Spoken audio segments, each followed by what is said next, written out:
And since then, I have fought for those who can't speak for themselves, for those who are victims of crime. I run an agency of 85 employees, 28 of which are lawyers, and we continue to get elected in Doñana County because we produce what we say we're going to do. We're tough on crime, we're tough on people who commit crimes in our county, and we make sure that our border is safe in the southern part of this state. We live right next to the murder capital of the world in Juarez. It is a stone throw away from our border in Doñana County, and we keep that border as safe as we possibly can. And there are things that we need to change in New Mexico, and one of them is definitely to get rid of Diana Dennis. She needs to go. We need to make sure that we change New Mexico completely. We need to create jobs, not government creating jobs, but you create jobs, small businesses create jobs. What government does is absolutely creating an environment that allows for those jobs to be created. What we do is reduce regulation. Reduce the regulation to our dairies, to our oil and gas, and stop taxing the small businesses to the point that they're leaving our state and going to Texas, going to Oklahoma, going to our surrounding states. We must make New Mexico competitive. And we also must produce a workforce that will keep our children here so that they will work in the jobs that are created in New Mexico. We have to stop exporting our education. We also have to make sure that we don't trap our children in failing schools. We have to make sure that we reward good teachers, that we reward those that are providing the education that our students need, but that at the end of the day, if our children are failing because the schools are failing our children, that the parents have a choice as to where their children attend school. And finally, we have to make sure that government is going to be reduced. Right now, with 108 exempt positions, when Governor Johnson left as our governor, right now we have 480 exempt positions. Those are political appointments of the current administration, and they must go. We are spending an awful lot of the current administration is spending your tax dollars as though it's their own, and that has to come to a stop. We must reduce the size of government and increase the size of our economy. That is the way our state will succeed and be prosperous. We must proceed in a positive, conservative manner, fiscally and ethically, and end the corruption that has corrupted every aspect of government. We must move forward. I can lead you that way, and I can make sure that the ethics that belong in our government belong to you as leadership continues. Thank you.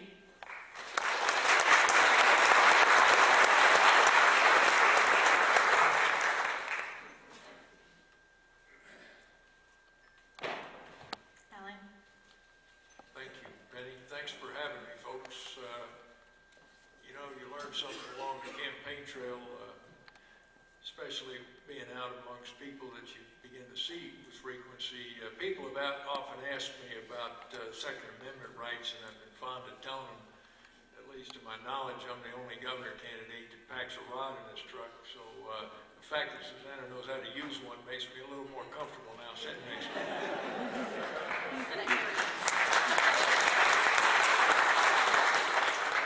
I'm Alan Way. I'm also a candidate for governor. Never run for public office before. Not a candidate for all seasons, but I'm a candidate for the 2010 season. Because in 2010, it's a different season, we all know, reflected by voter discontent, taxpayer discontent all over this great country and all over this state for a lot of valid reasons. My background, a retired Marine, 38 years of service in the Marine Corps, both active duty and active status, 3 wars.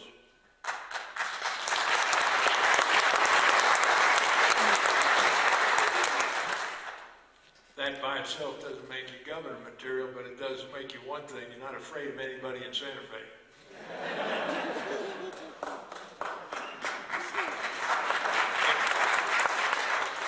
If anything, anything, Speaker Lujan ought to be afraid if they elect me. In and around that, I built a business, 31 years old this year, on a borrowed loan from the bank, paid it back, by the way. Never had to go back for another loan. We built it over 30 years.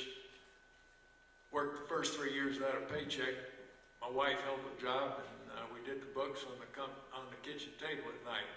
No different than a lot of American stories about businesses being built. You do it the old-fashioned way, hard work. We grew our business by taking the profits and moving them into expanding the business when we had good years. And I never had to go back to borrow any money, and over the years we built up liquidity. I knew how to balance a budget. I built the business really on 4 principles: customer service, hiring good people and keeping them, talented people, balancing a budget and not over-leveraging our company. And in fact, today, if I had to go a year without the cash register ringing, to use a figure of speech, I wouldn't have to borrow any money because I put away that much cash reserves. And I did it for purpose, for rainy days, something that people in Santa Fe have forgotten. And I was always accountable to my customers, accountable to my suppliers, and accountable to my employees. You all know, those of you who've worked, most of you have, that if you work for somebody who's not honest, who's incompetent, you vote with your feet and you leave. So I was accountable to all 3. So what do I want to do, since I've never run for public office before? And why am I doing this? Well, my wife asks me that periodically, and I keep telling her I don't know why I'm doing this sometimes, but the fact of the matter is, because I think at this point in my life I can take those life's experiences and I can go to Santa Fe and make a difference. Oh, by the way, if I'm elected and I do a good enough job to be re-elected, that's the only public office I'm going to seek in my life. And when I'm done, I'm going home, the way the founding fathers intended, because we have too many career politicians in this country, and it's bipartisan.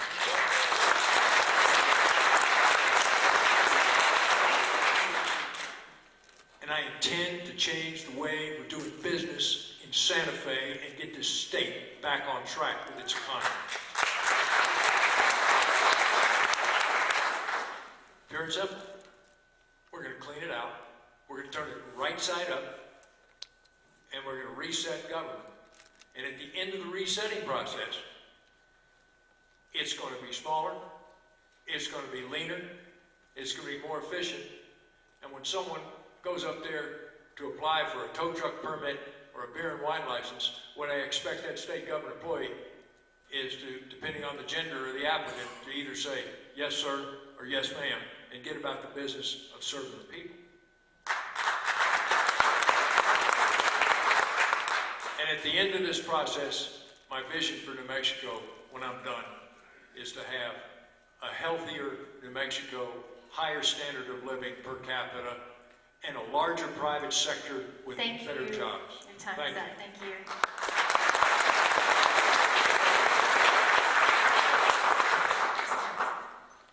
Kenny, I apologize, but I don't see the red card, and I may be Right here. Oh, you know what? It's the flowers. Thank you. Thank you. Hi, Janice Arnold-Jones. It is so nice to be back in Clovis, and I have to tell you, this group, along with 912 groups, along with center-right groups and Tea Party groups, played a significant role in the last legislative session. You called, you wrote, you emailed, you killed House Bill 123. Thank you so much.